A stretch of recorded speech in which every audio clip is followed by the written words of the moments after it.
So the keynote session addressing the three challenges, energy challenges of our time: resilience, decarbonization, and education. And myself, Kirk Kornbluth, will be moderating with Josh Morejohn. Say hi, Josh. Hey guys, good to be here. Welcome everybody. Feel free to, if you have questions along the way, to write them in the chat, and at the end we will be asking questions for the presenters. So let's have the next. Just a little bit of background about the Energy Managers Conference and the Sustainable Campus, Sustainable Cities Initiative here at UC Davis. UC Davis has been working very hard to reduce our carbon footprint, become carbon neutral as part of the UC system-wide policy. We all know that the buildings are the biggest energy consumers on almost anywhere, especially on campuses. UC Davis is not different from that. We have 1,200 buildings.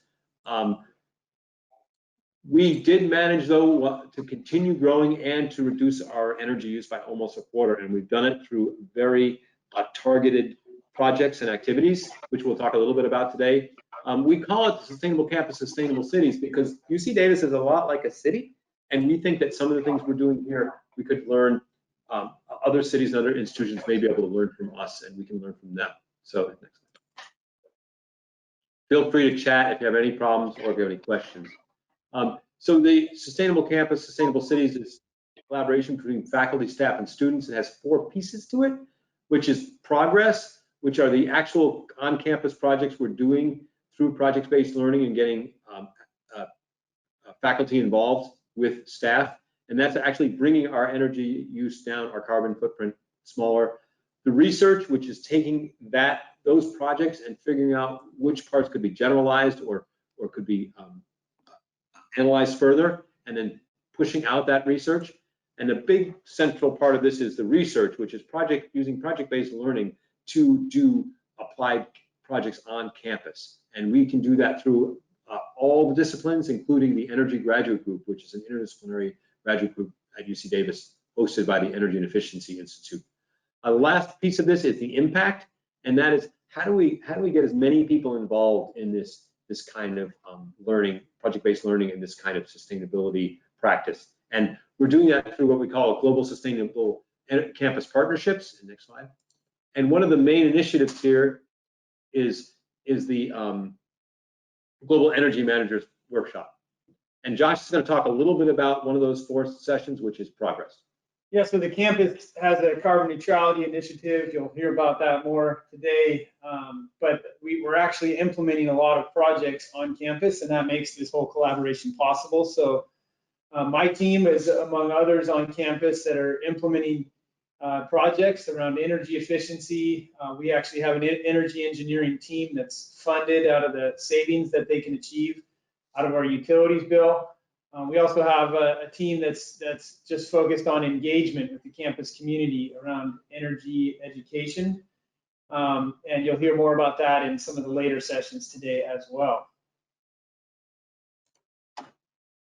And we talked about research before. A really interesting project we did, for example, is looking at our buildings, and probably a lot of the campuses have this, is when there's nobody in the building, they're using almost 40% of the energy they're using when they're at full capacity. So we looked into this, and we have a project called Putting Vacant Buildings to Sleep. One of my graduate students, Lisa Slaughter, worked on this, and she came up with a vacancy inference engine, which was able to predict vacancy in buildings, which is one of the most important aspects of being able to put buildings to sleep. This in conjunction with actually going in buildings and figuring out ways to turn off various things, especially AV in buildings, was really important. We had student teams working with staff and faculty to figure this out. This is, as most of you are probably experiencing, very important now that we are having large periods of time when a lot of the buildings are actually shut down and not being used. Education, like I talked about before, we have an energy graduate group, which we work with. We have project-based courses. One is a Path to Zero Net Energy. I have worked with Josh and his team and other faculty to bring these kind of courses to UC Davis, which are client-focused, project-based, and we're also working with other institutions to implement similar courses and curriculum. And feel free to tune in at 1 o'clock with, we're going to have a special session just on this. And then impact, we talked about getting other people involved, creating a network for people who want to do this kind of work. Last year, we had the Global Campus Energy Managers Workshop, which is really focused on the people on the ground saving the energy on these campuses. We had 70 participants, 40 campuses, 5 states, 7 countries, 5 sponsors. That was last year. As much as we wanted to get together again this year in person, we're super excited to be able to host this year's workshop, and it's gotten even bigger. There was so much interest last year, we had to expand it, and so we've got well over 250 registrants, and this time we've got almost 50 universities. This data came from about a week ago, so we probably have a lot more now. But lots of different folks, you can read it here. Lots of states. We've got 10 countries represented online today, so we're really excited to welcome you all and really to have a global workshop with you all together. Run through a couple, just so you guys know who's signed up for this and who's listening in, because the format here doesn't allow us to see each other. But we did a word cloud here of the titles of people who are registered. You can see a lot of energy managers, a lot of engineers, sustainability folks. We've got some from the academic side as well. We're excited about that. So pretty good group of people. We also broke it down for you with a tree map here in terms of the different sectors that you're all coming from. And this does not include our UC Davis. We have a large group from UC Davis here. But besides UC Davis, we've got other UC campuses, CSU campuses, a lot of out-of-state universities, some international ones.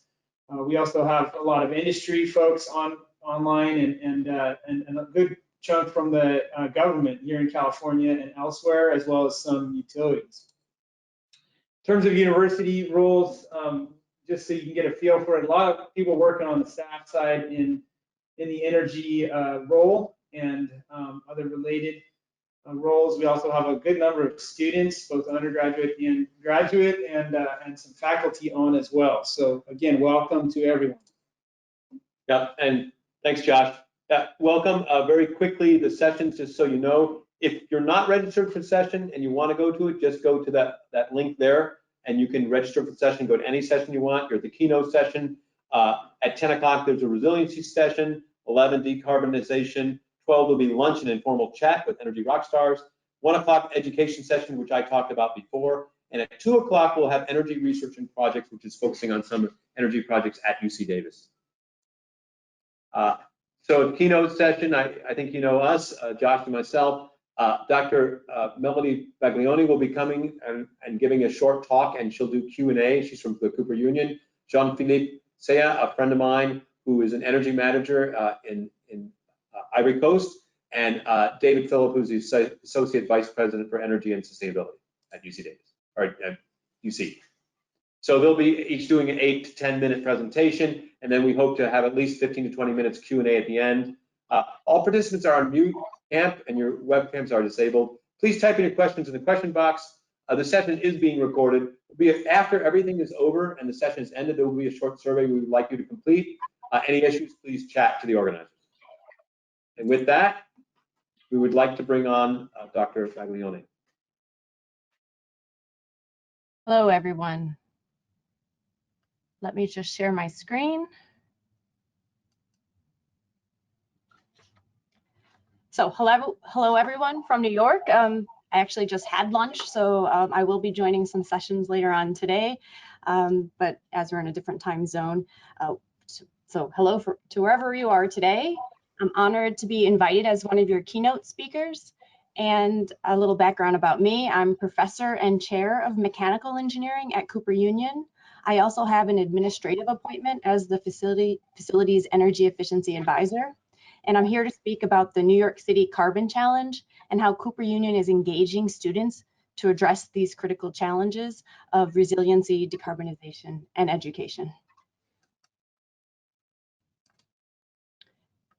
So in New York City, buildings contribute 71% of greenhouse gas emissions. That's over 33 million metric tons of CO2, which is about 1 ton or over 1 ton of CO2 per second. If you were to represent the volume of a ton of CO2 at its standard atmospheric pressure and temperature by a blue ball. It would be 33 feet in diameter. And this visualization helps us visualize how much we're emitting every day in New York City. Cooper Union's 3 main buildings emitted around 3,700 tons of CO2 in 2019, and that's equivalent to around 500 households worth of carbon emissions.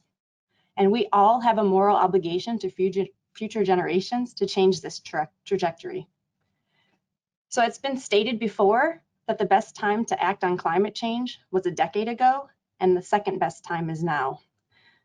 The Intergovernmental Panel on Climate Change states that limiting global warming to 1.5 degrees Celsius requires reducing human-made carbon dioxide emissions by approximately 45% from 2010 levels by 2030, and by reaching carbon neutrality around 2050, which is why New York has enacted some of the most aggressive climate legislation.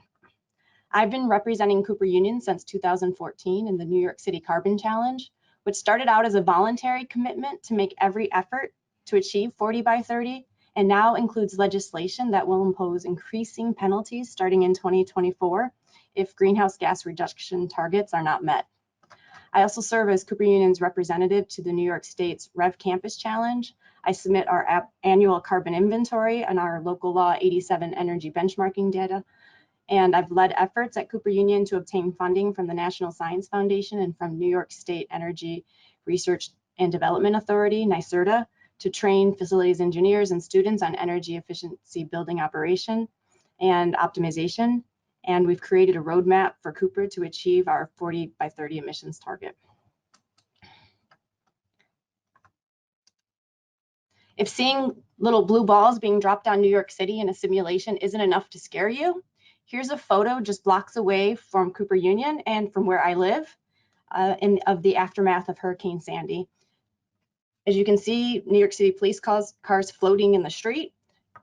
This was from an explosion that I actually heard because I was only blocks away. The 13th Street substation went down, and it went down by a 14-foot storm surge over the East River that took down power for all of Lower Manhattan, south of 40th Street for a week. It caused subway tunnels to become completely flooded, and some of those repairs, such as the L train, are still being repaired to this day.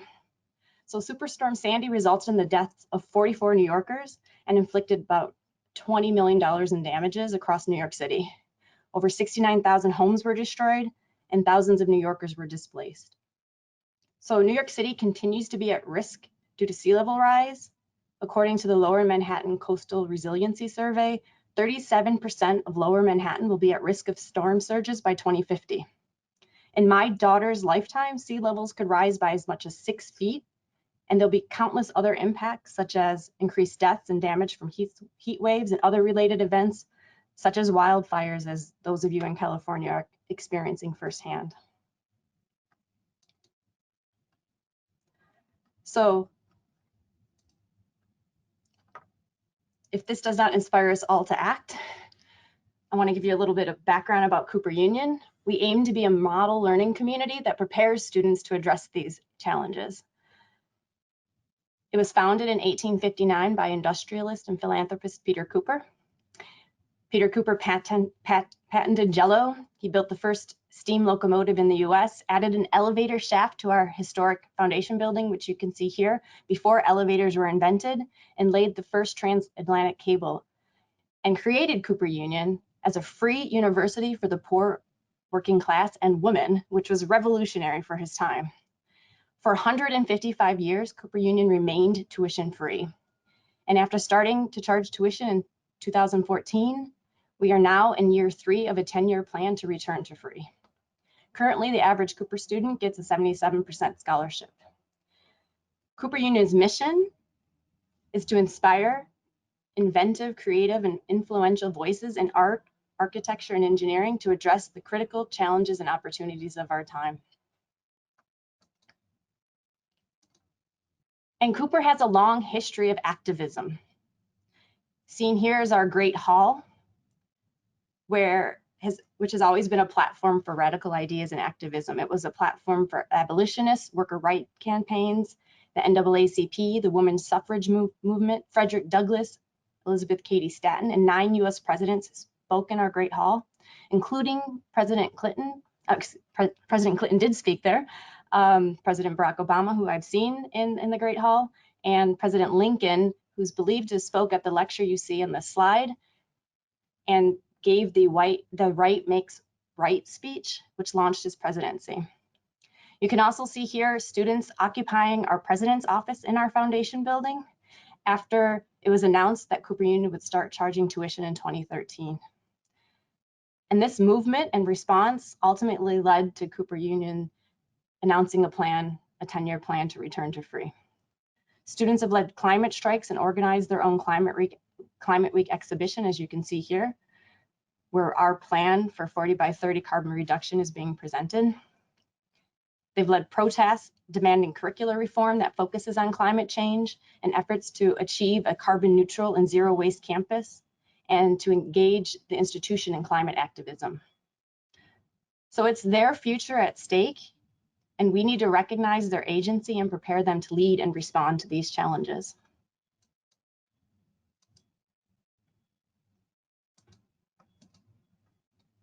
So building on the students' sense of agency and my desire to show students real-world applications of what they're learning, my goal was to give students opportunities to make meaningful impact in their own environment.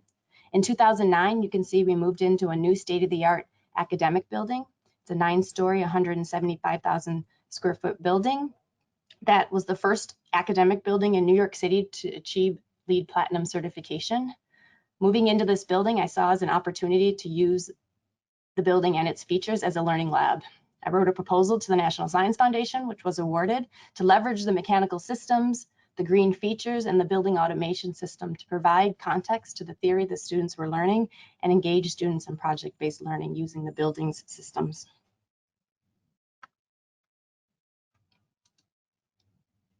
So Cooper Union students are directly engaged in achieving 40 by 30 carbon reduction, our 40 by 30 carbon reduction target. So in the process of learning about the building, we also learned that there are numerous complex systems that need constant continual monitoring and verification. There are many, many sensors and zones and hardware that need constant maintenance, and the control systems were ripe for retuning and further optimization. So after moving in the building in 2009, there was an upward trend in energy performance until 2014, when this initiative really started, and we partnered with the facility staff and student projects, and since then we've had a downward trend in energy. But we still have a long way to go to achieve our 40 by 30 reduction target and avoid the penalties that the New York City Council will place on buildings greater than 25,000 square feet if they don't meet these targets. So student opportunities include, and I've seen there's a handful of my students actually attending this today, but all mechanical engineering students now go through a required process control lab course, which is hands-on. And during that course, they're exposed to building systems. They go on lab tours, they're given data of the building, and then they have the option to take a senior level, graduate level, energy efficient building systems elective. Students have been involved in tracing the baseline energy use from source to end use with Sankey diagrams, implementing data historian and energy dashboards. There have been numerous senior design and master's research projects centered on building research, data analytics, and optimal control. And students are also involved in developing our roadmap, which you can see here, to meet our 20 by 30, 30% reduction, 40% reduction by 2030 carbon reduction goal.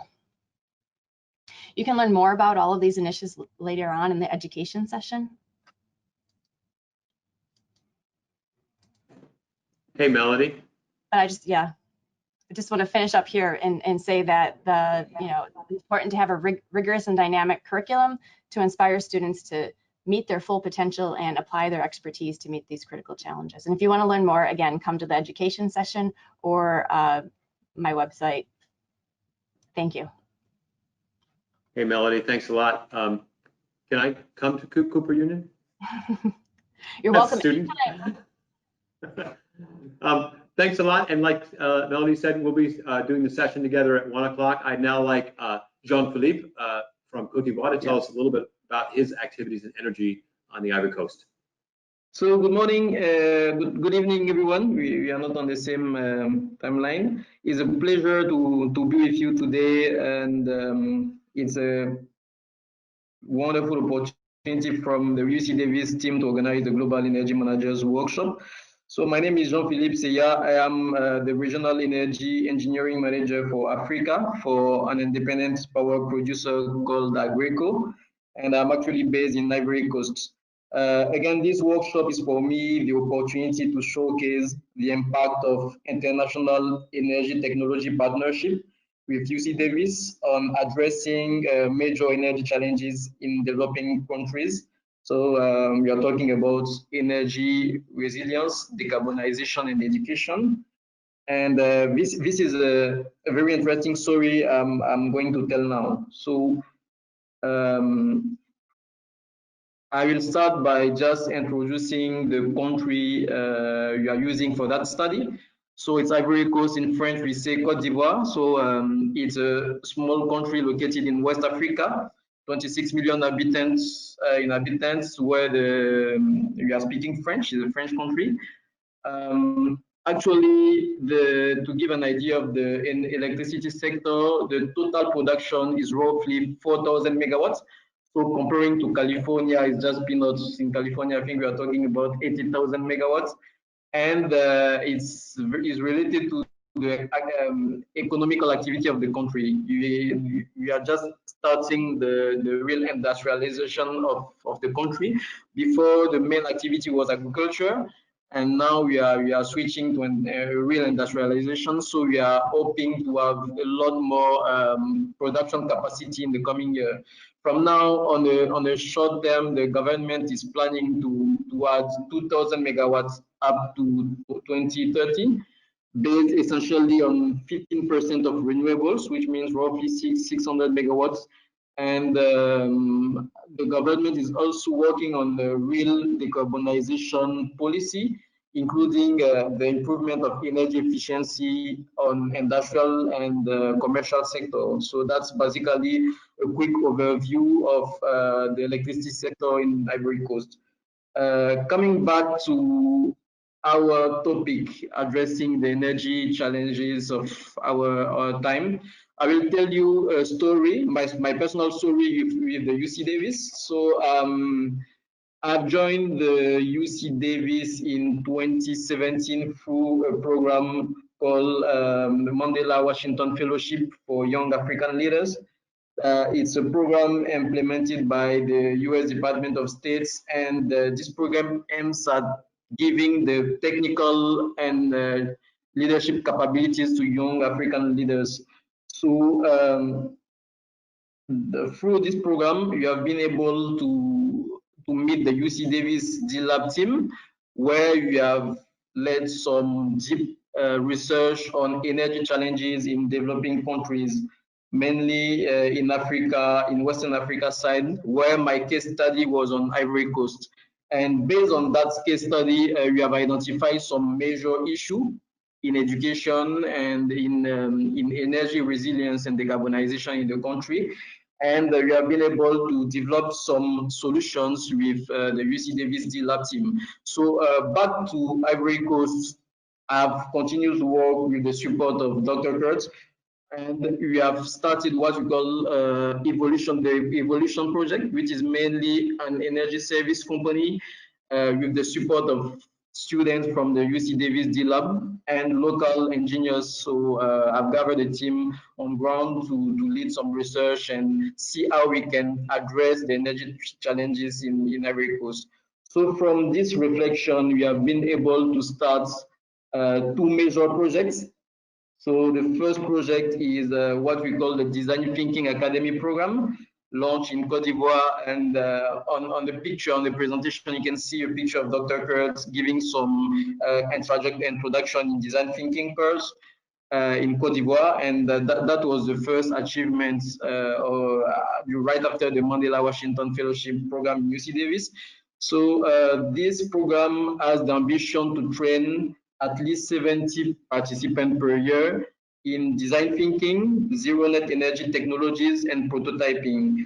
We have got the funding from some public entities here to be able to lead the program and engage the international exchange program from UC Davis to support on the curricula, while the practical courses and experience sharings were done by local experts in energy sector here. And the second axis of our reflection was about the decarbonization challenge and energy efficiency in Ivory Coast and widely in Africa. What we have chosen to address in terms of challenges was the data center challenge, and in the following slides, I will clearly explain why we have done that choice in terms of topics to address. So, talking about the Design Thinking Academy program, we have led four major cohorts in 2018. And we had the opportunity to engage a very talented team, and we had the opportunity to discover very interesting projects. So the success story I want to share with you, and this comes from the partnership with the UC Davis D-Lab team, is some startup we have created and we have developed based on the different attendees right after the program. So the first project is the Alert Energy project, led by Patrick, one of our participants. So he has developed a fuel-free electromagnetic generator prototype, which is basically a 20 kilowatts generator running with no energy source. I mean, it's just the electromagnetic generator prototype. So it's completely clean. And the prototype has been developed for off-grid electrification. In Ivory Coast, the electricity access rate is roughly 64%, and there is a huge opportunity in off-grid electrification. And that project comes from the partnership we have developed between UC Davis and our local energy service company called Evolution, and that's a real success story. Actually, the prototype is developed and is actually scaling. Is actually at the scaling stage to be able to solve that energy access issue in Ivory Coast using that clean technology. The second success story I want to share is Edith Kwasi with the project called EcoPlus Innovation. That's a startup specialized in tires recycling for transformation in construction materials. So she has been the winner of one of the major female entrepreneurship award in 2020, and she has got a seed funding to be able to develop a prototype and scale up the projects. So the target is to reuse all the tires, wasted tires in Ivory Coast, to be able to transform in local construction material. And the last innovation coming from that partnership I want to share is the DNEX initiative, led by Maimouna Kone, a young girl who has a passion for science and technology. So it's an incubator for young girls to training in coding, prototyping, and robotic. So DNEX has won the national prize for robotics using recycling materials, and I think that's a great achievement. Actually, she has starting to scale up the incubator to be able to have more people involved and to train more girls. So that's another good success story from the partnership you are developing actually with the UC Davis. So that's the first evidences just showing from the first step of the partnership with UC Davis. And I think that's a good way to address the education challenge in Ivory Coast. Those were some projects maybe in the mind of those participants without any future, but with that participation, we are able to, with that partnership, you are able to provide, to bring back to life, I mean, all those ideas and all those projects. And the second challenge, yep. JP, we just got about 30 seconds left. Okay, so I just want to conclude by telling that that's just the first step of, I mean, a lot of good opportunities we can develop using the partnership with local companies. You have the advantage to know the ground and the reality, and I think that leverage from international experience is the best way to develop a country energy policy and to address energy education and decarbonization issues. Hey, JP, thanks a lot. And we're going to be addressing questions in a minute. I wanted to remind everyone to feel free. Merci. I wanted to remind everyone to remember to, in the chat or in the questions, please, if you have want to ask questions of the panelists after Dave Phillips' presentation, we can. JP, I wanted to thank you for staying up late and being with us today. Now I want to introduce David Phillips, who's going to talk about biomethane and resilience. Thank you, Kurt. It's great to be here. I was formerly employee at UC Davis. I now work at the central office for UC, so I'm very happy that you continue to invite me back. You're going to be hearing a lot today about the UC's carbon neutrality initiative. I'm going to focus on the system-wide view of how the campuses are getting there, with a specific focus on biomethane as a somewhat unique strategy for UC. So for UCs, kind of the core challenge for this initiative of making our buildings and fleets carbon neutral by 2025 is the fact that we've made very large investments in our central plants, which have been really our pride and joy for many years. They are highly efficient. They produce power and heating and cooling at a very good cost. But there's a very large expense that we've devoted to these plants. Some of them are only a few years old, and it's challenging to turn them down because they're designed to operate efficiently at certain ranges. So that's kind of the core challenge for us becoming carbon neutral. And in recent years, we've really appreciated the resilience that these central plants have provided. During the public safety power shutoffs last year, the fact that UC Berkeley and UC Santa Cruz both had cogen plants really allowed them to keep operating when the rest of their communities were shut down due to the power safety shutdowns. So that's kind of the core challenge, and I'll talk about how we're dealing with that. We have invested in biomethane as a core strategy, and we adopted the policy last year to have at least 40% of our natural gas use be biomethane by 2025. So biomethane comes from anaerobic digesters and dairy waste, and it comes from landfills, are the two primary sources of how you get biomethane. So I want to step back a little bit and just talk about our overall progress. Back in 2009, when we really started taking up the climate crisis seriously in terms of operational changes, we were across the UC system, we had about 111 million square feet of space, and our energy use was split up between electricity and gas. You'll see it's dominated by natural gas in terms of the energy mix. We had about almost 20 million MMBTUs of energy use there. And in terms of greenhouse gas emissions, we were about 1.3 million metric tons of CO2 equivalent back then. So since then, we've grown pretty significantly. We've grown in terms of square footage by 19% since 2009.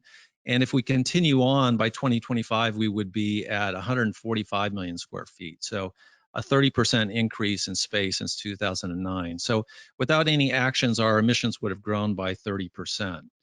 But that's not what happened. What really happened is in terms of the energy use, you see in 2019, we did have a slight increase in energy use, 2% more in 2019 relative to 2009. But on a per square foot basis, we actually reduced our energy use by about 12% throughout the system. And our emissions dropped even more on a proportional basis. Emissions dropped by 15% in absolute terms, which is almost a 30% decrease from business as usual. And moving forward to 2025, we're forecasting that in 2025, due to ongoing energy efficiency, we'll actually be using less absolute energy than we did in 2009, and we'll have zero net emissions. So how do we do that? Summing up all of the solutions, this is a wedge diagram that shows from 2009 to 2025 the various actions that we're taking and how they all play a role in reducing our emissions. So you're going to hear a lot about energy efficiency, and that is a core strategy for us. All of the red, orange, yellow colors there are various forms of clean electricity that we brought online. And so that's another big share of why our emissions are dropping. And you'll see biogas is another huge strategy. It's 20% of our solution is biogas. At this point, we've decided we're not proposing to go 100% biogas, so we will have a fair amount of offsets, off-campus actions that will be part of the solution as well. And so that's where we are. Given the aggressive timeline for us to take action, that's the mix of solutions. This is from a British publication, British Association, that talks about biomethane, and of course they're advocating. This is the anaerobic digester community, but this is I just included it as part of the package here, showing kind of the case, today's case there on the right, and their hopes for the future in terms of the role of biomethane as a climate solution. And we've fairly embraced that. So my team and I at the Office of the President are actively developing biomethane projects. This is the first one we got up and running. It's a very large landfill there down at the bottom right. It takes about 20 minutes just to drive around this landfill. And we constructed a gas processing plant there at the bottom left of the landfill, connected up to a existing pipeline, added some new pipelines, pressurizing the system and putting it into the natural gas pipeline network there. And this is what it looks like, the plant itself.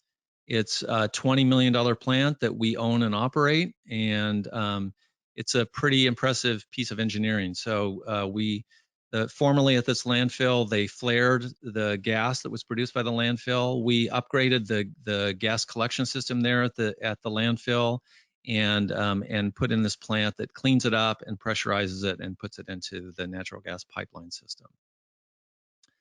We've also now signed 4 offtake agreements for biomethane, where we've got other folks that are making the investments. We just signed long-term contracts to take the gas.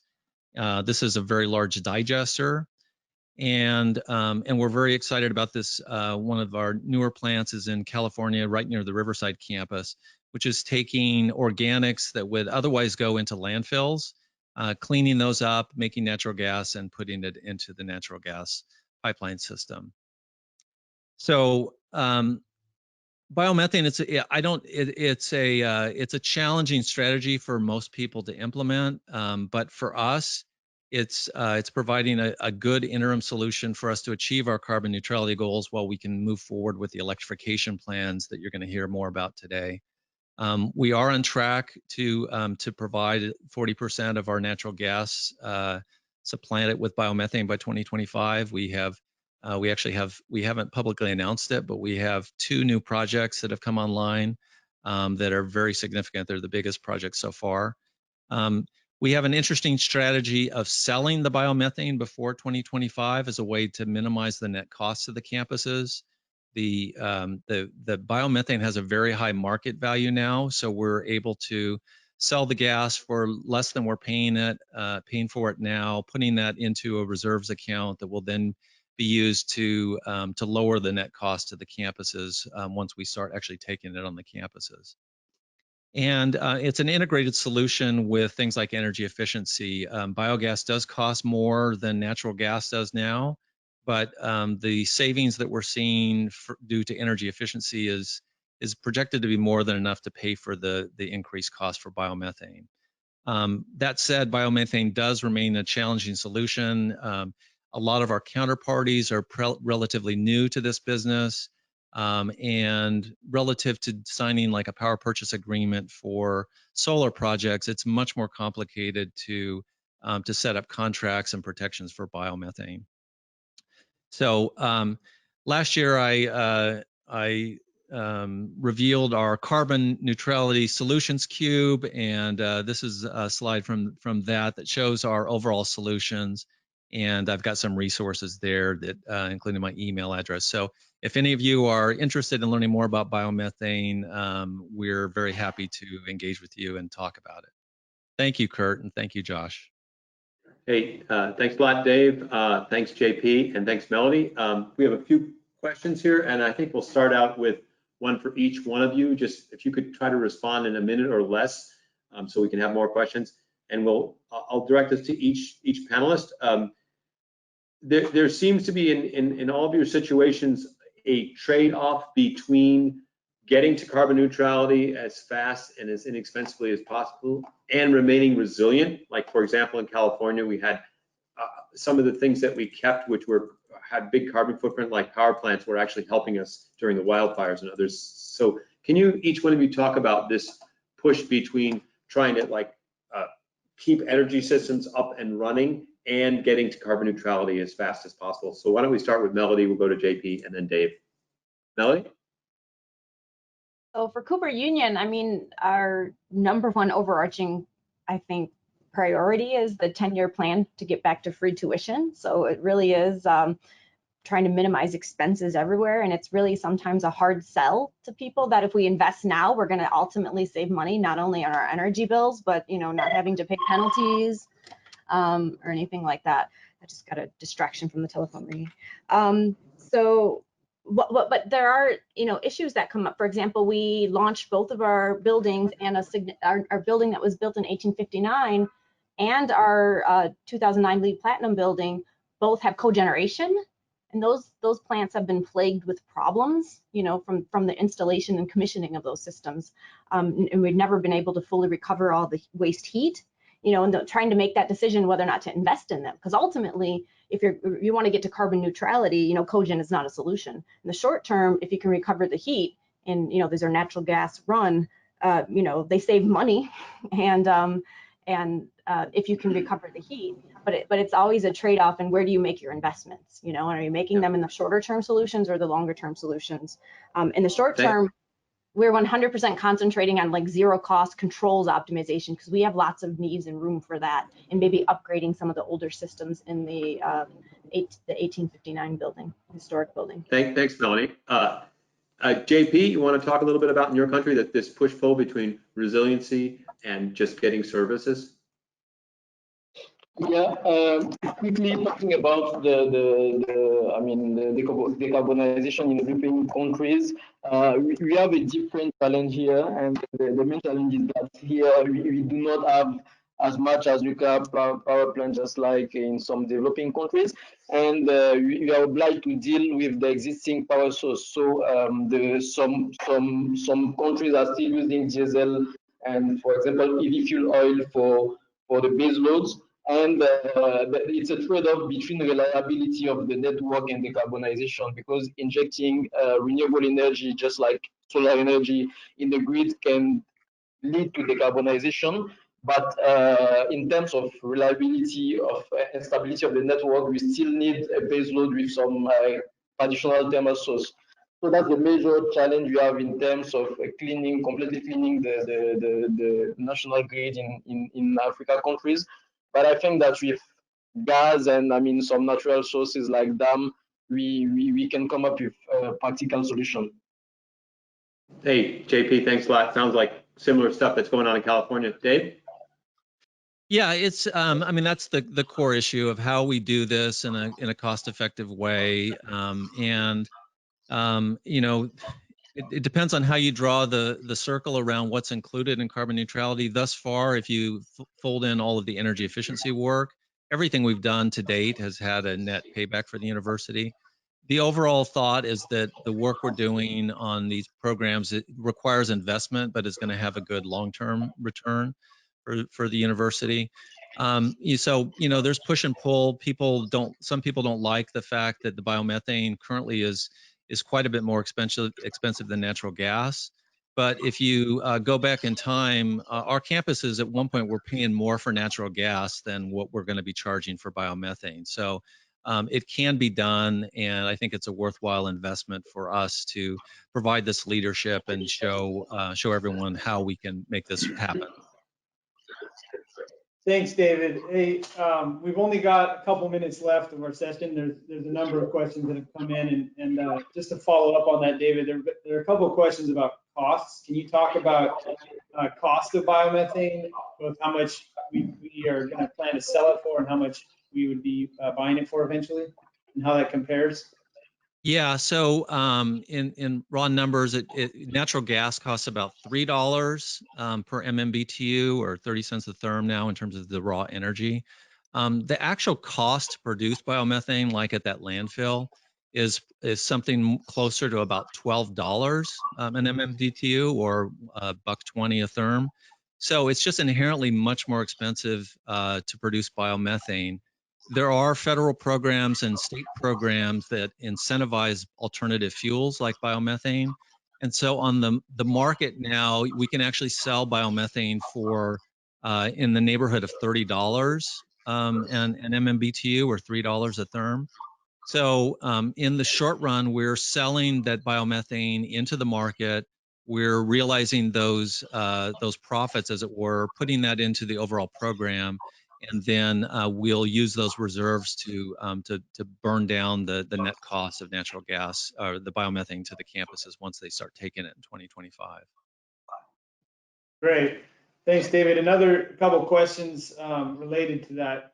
One is about the safety of introducing it into the pipeline system, and another one about combustion efficiency of biomethane. Could you speak to those briefly? Yeah, so when it's biomethane, it's exactly the same as natural gas. So it meets all of the same standards. It's really, there's no difference. So there's no direct change in how the plants actually use it. They won't see any change. When you use biogas that's less treated and directly pipe it into a boiler or a cogen plant, there are other factors you need to take into account. And we've got some research going on at UC Riverside about how we can optimize those burners for biomethane, because it's typically more variable than natural gas. So it isn't an issue for what we're doing now, but when you do take biogas directly, you do need to think about how you adjust your boilers and burners.